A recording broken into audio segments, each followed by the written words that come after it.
Bana mwana michezo, niko na mchambuzi hapa Chuma Ibrahim Ambokile. Bana kubwa zaidi ni kuzungumza ya kimichezo. Bana Chuma, mambo vipi? Nashukuru Mungu niko vizuri, si kwa upande wako? Nashukuru Mungu, mambo nae. Yes, lete maneno. Sasa bana kubwa zaidi ni ya kimichezo. Jana tumeona mengi sana yanaendelea kimichezo, tukianza na hili kwa upande wa Rais Engineer Hersi Said kuteuliwa FIFA katika kamati ya wajumbe huko ya vilabu. Kwa upande wako Chuma, unazungumziaje kwa uteuzi huo? Kwanza ni uteuzi ambao umetokana na kazi kubwa ambayo ameifanya Engineer Hersi. Imagine katika kipindi cha miaka yake 4-5 amethibitisha kwamba uongozi wa mpira ni utashi na maarifa.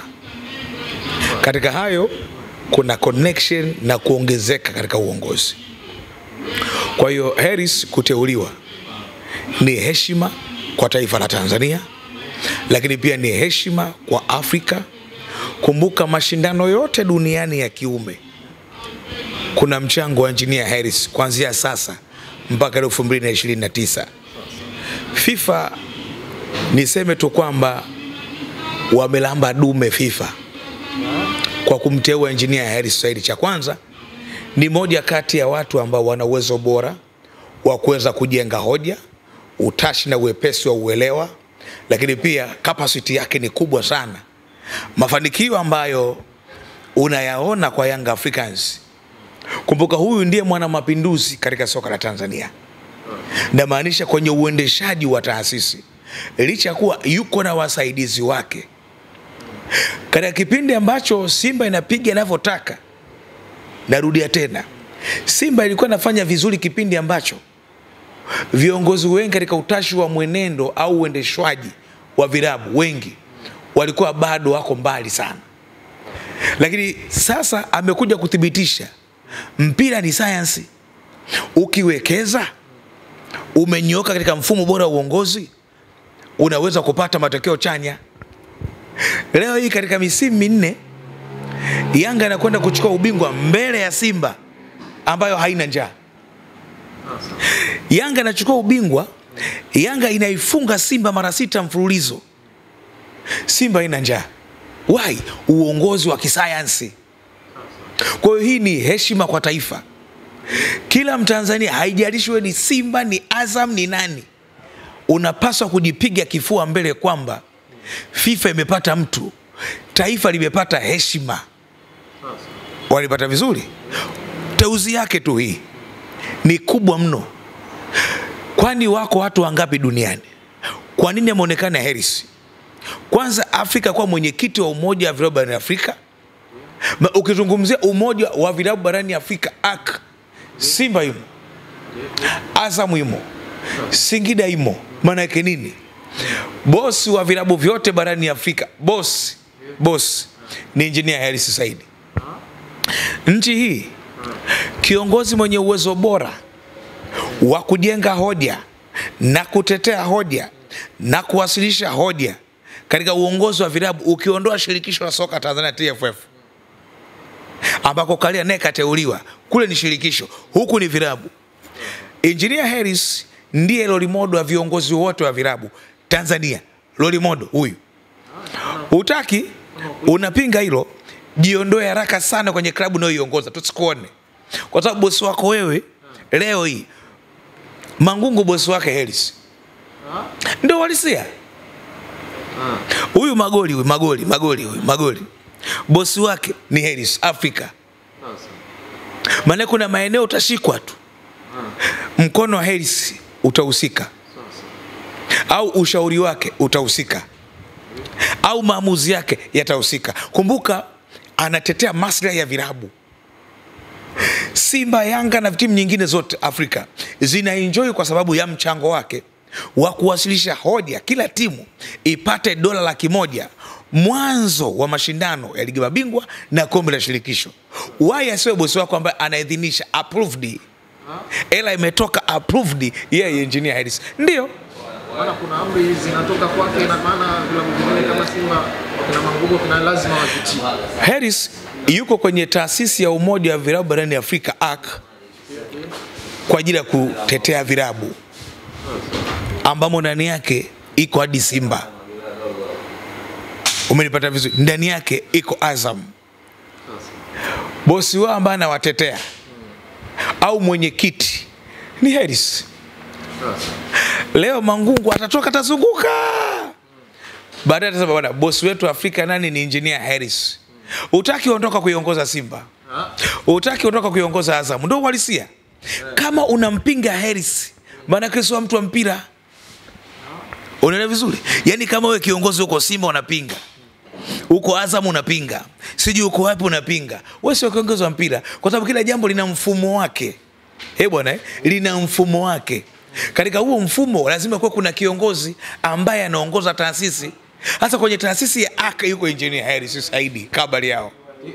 Umenipata vizuri? Lakini ukienda duniani, mashindano yote ya ligi mabingwa, kombe la shirikisho, mashindano ya Ulaya, Euro, yani mashindano yote ya kiume duniani, mashindano yote, engineer yupo. Engineer yupo kutoka Kinondoni hapa. Yuko pale. Yule ndio boss wa kina Mangungu yule. Harris. Harris ni boss wa kina Magoli. Utaki acha kushabikia mpira, ondoka. Nenda kwenye kikoba. Huo ndio uhalisia. Utaki unapinga, acha kuiongoza timu yoyote kuanzia sasa. Na tusikuone unangangasha rubu hapa. Lakini huo ndio uhalisia. Yeye ndio boss. Na moja kati ya kitu ambacho kimenisikitisha, na ninatoa muda, vilabu vingi sana vimetoa kongole. Taasisi nyingi zimetoa kongole. Nimeona Wizara ya Michezo, sawa, Baraza la Michezo BMT, lakini nimeona Waziri wa Michezo wametoa shumbe kwa engineer Harris kwamba hongera sana, taifa limepata mtu, taifa liko mikono salama kwa engineer Harris. Wametoa shumbe. Timu nyingi zimempongeza. Simba bado hajafanya. Ninawapa saa 72 Simba. Ninawapa saa 72 kumpongeza huyu mwanakamati ya mashindano yote duniani, mwanakamati aliyechaguliwa na Gianni Infantino, rais ya bodi duniani. Chuki zigiazi saidii shake. Kesho shangaa hapa engineer anakuwa rais wa CAF. Utajitoa kwenye mashindano? Au utajitoa? Hawezi kujitoa. Au utaenda kucheza Cuba au wapi huko? Huwezi kujitoa. Au utakwenda kujiunga La Liga. Maana ukizungumza CAF ni Afrika. Sirio? Sasa kama ni hivyo, maana huyu ni kiongozi ambaye anapaswa kupongezwa kwa kazi kubwa sana. Simba napa saa 72. Wasipolifanya hili sitaki kesi. Simba wasipompongeza Harris, wajiondoe katika mashindano yote ya CAF, wote wajiondoe. Maana watakuwa hawana shukrani. Wakibanwa mwenyekiti wa moja vilabu hatusaidii. Haya, leo yuko pale. Jamani, pongezeni, Simba pongezeni. Huo ndio muda. Hamtaki jiondoeni kwenye mashindano yote ya Afrika. Ninatoa saa 72 za kumpongeza muhandisi engineer Harris Said. Taifa liko mikono salama. Afrika inawakilishwa na mtu ambaye yuko very smart. Huo ndio uhalisia. Wewe mchukue kiongozi yote nchi kwenye vilabu, bwana, katuwasilishie jambo hili kwenye jukwaa letu Ufaransa kule. Kwanza Kiingereza hawezi. Of course kama zote. Yes, of course. Lakini mwamba kanyoka namna hii. Amenyoka Harris. Ndio uhalisia. Kwani hujaona watu wengi hapa? Harris ana miaka mingapi kuiongoza Young Africans? Miaka 4. Inaenda 5 usaizi. Si ndio? Tazama ambacho amekifanya.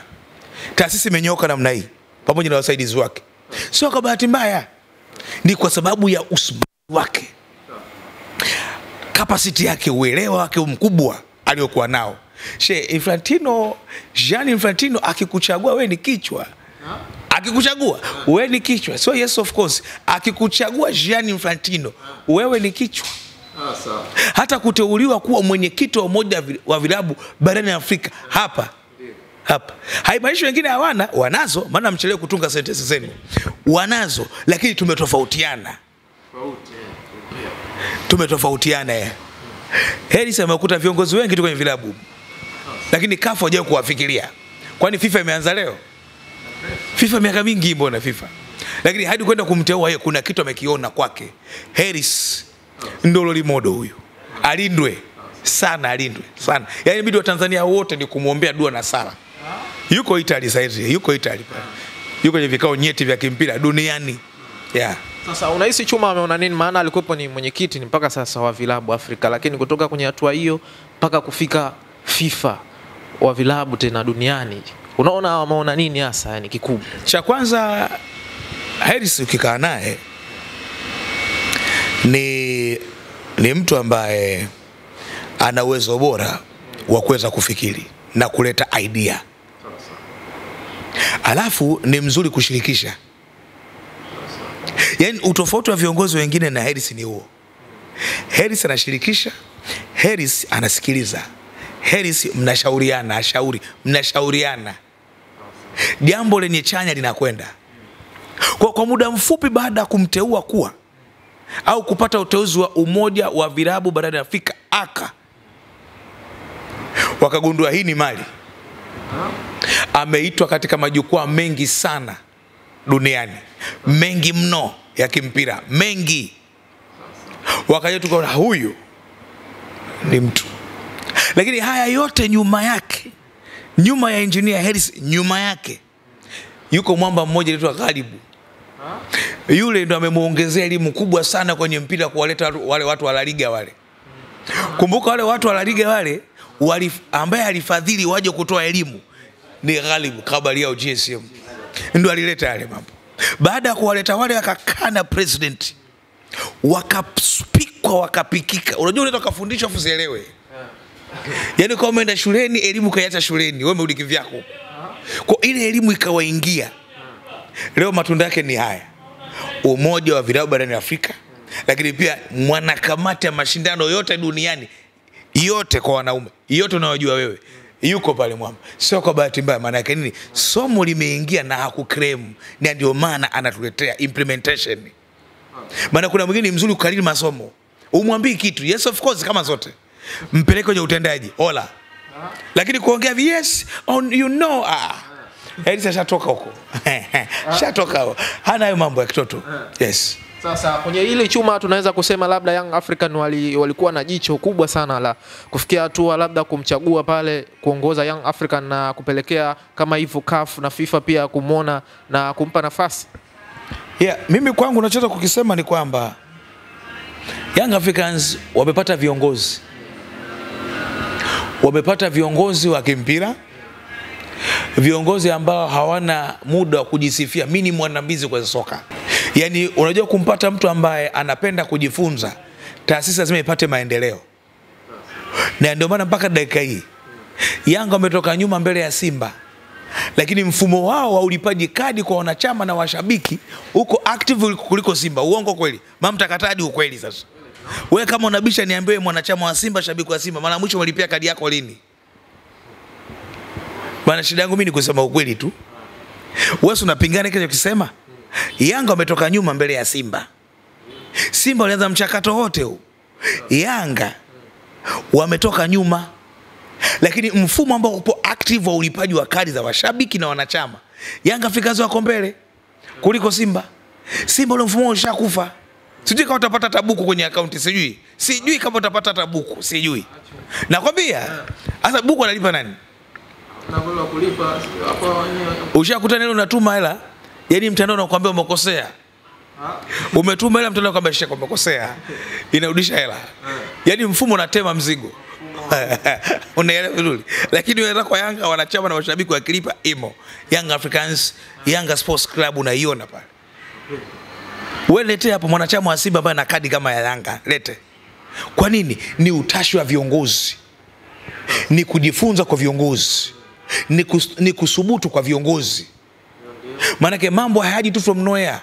Ni kwa kusubutu, ni kwa kuelewa, ni kwa kujifunza. Kuisha. Yes. Sasa tukija pia kwa upande wa Rais Wallace Karia, naye tumeona amepata cheo pale. Kwa upande wako unauzungumziaje kwenye hili pia Chuma? Yeah, Karia nampongeza katika hiki ambacho amekipata. Lakini Karia na yeye ni kutokana na uwajibikaji wake, ni kutokana na kufungua milango ya kushauriana, ni kutokana na kutafuta fursa. Manake FIFA hadi kumpa kitengo kile wameona ni mtu ambaye anayejitosheleza. Karia hajapewa cheo kwa ushikaji, ila ni utendaji wa kazi. Mwenye nacho anaongezewa, ambaye hana nanyolewa kabisa. Kwa haya mambo haji from nowhere. Wewe ufanye kazi utapataje kitu? Fanya kazi upate maokoto. Ufanye kazi utategemea utapata hela. Haiwezekani. Licha kwa kila mmoja kuna pesa namna ambayo anavyozipata yeye. Maana yake ndo kazi yake hiyo. Kila mmoja na mitego yake kupata kazi. Ila usidharau mtu kazi ya mtu. Basi. Kwa hiyo kwangu mimi nasema hata Karia nampongeza kwa sababu usubutu wake, upambanaji wake, kushirikishana na wadau wa soka, mambo yanakwenda, mwisho wa siku ligi ni ya competition ambayo tuko nayo. Si ndio? Maana yake kama juu ni kubovu, huku chini lazima kuwa kubovu kabisa. Lakini kwa sababu ya taasisi hizi, uimara wa mtu ambaye ni kiongozi unazalisha matunda haya. Uimara wa taasisi ya Young Africans kwenye uongozi, matunda yake ndo haya hapa. Kwani viongozi wa Simba hawajaonwa? Sasa unamchagua nani kule? Unamchagua nani? FIFA hakuchagui wewe kwa kuongea sana. FIFA wanakuchagua kwa kazi zako unazozifanya. KMC unamchukua nani? Singida Black Stars unamchukua nani? Mbeya City. Mtu katoka Makongolosi Chunya huko. Kafu anaisikia kwenye bomba. Unamchukua nani? Maana hata Simba mna pale Chunya. Bukoba unamchukua nani? Unamchukua nani? Wanaposema Simba unamchukua nani? Kwani FIFA hawajaona viongozi wa Simba? Sio amekuwa nao kwenye FIFA, kwenye African Football League hapa. Infantino alikuwepo. Sasa kwani Motsepe hakuwepo? Unamchukua nani? Kwa hiyo wamepima, wameangalia hawa viongozi wa Simba ni wazuri, lakini injinia kana kitu sana wakamteua. Amwezi mkamko sawa, na si wakosei heshima, naomba nieleweke. Si wakosei heshima. Wanipata vizuri? Si wakosei heshima, lakini watu wanaangalia vigezo. Vigezo. Sifa. Unaweza nini? Unaweza nini? Wewe uko Bongo tu hapa, tumetoka nyuma umekuzidi. Sembuse FIFA utaweza huko wewe? Kafu utaweza? Utaweza? Mfumo ulipaji kadi za wanachama umekufelisha, umefeli. Wewe utaongoza kweli? Kwenye kamati utakutoa ushauri au utaitikia kama dua? Amin. Amin wewe. Acha bali zako bwana wewe. FIFA naangalia vitu vingi. Naomba nieleweke, sijamkosea mtu heshima. Ninaheshimu, lakini FIFA kuna vitu ambavyo wameviangalia. Yes. Sasa Chuma, kwenye hili tunaweza tukasema mpira wetu wa Tanzania labda umekuwa kufikia hatua viongozi kama hivyo wakubwa wa FIFA huko wanatoka na kuchukua viongozi wetu hapa Tanzania. Huenda hii mpira wetu wa Tanzania sasa unafika juu zaidi na tutafaidika kwa hili. Kuna faida kubwa ya kwanza kwa taifa kutangazika, kwa sababu tunao watu ambao wapo kwenye mamlaka kubwa za kidunia kwenye mpira. Kwa naamini kabisa si kana kwamba tunakwenda kupata favor. Ila kuna vitu vingi sana ambavyo tunakwenda kupata experience, exposure. Ni moja kati ya vitu ya faida kubwa sana kutangaza soka letu, kwamba ukimwona kwenye ufukweni makamu wa rais Wallace Karia, ukimwona kwenye mashindano yote duniani ya kiume, moja kati ya wajumbe waandamizi Engineer Hersi Said. Waje kabisa tuna watu. Ndio faida zenyewe hizo na mambo mengine kibao.